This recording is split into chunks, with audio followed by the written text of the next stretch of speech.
Welcome to Let Me Fix This. Enjoy the video. You begin with a square 21 cm sheet, color side down, because contrast helps later orientation.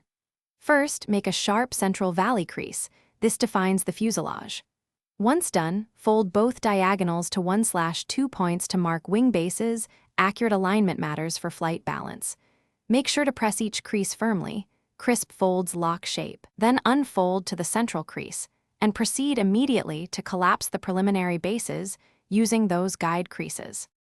Now you collapse into a bird base and tuck the upper corners tightly to form the jet nose. This concentrates mass forward for stability. Next, shape the wings by bevel folding edges at roughly 15 degrees to 20 degrees to create lift, and that Thunderbolt profile. Small angles increase glide speed. Once shaped, add 2 internal reverse folds along the fuselage to stiffen the body. This prevents mid-flight sagging. Make these adjustments gradually and check symmetry at each step to keep balance.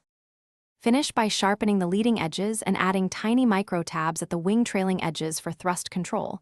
These fine details trim flight path. Then form narrow tail fins with reverse folds to give yaw stability.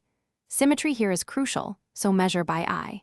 Test short throws over soft surfaces, and if it veers, adjust wing dihedral by ± or -2 degrees. If folding tiers or the nose splay occurs, pinch and recrease the damaged area. Reinforce with a tiny internal tuck to restore shape. Thanks for watching. If you found this helpful, don't forget to like and subscribe.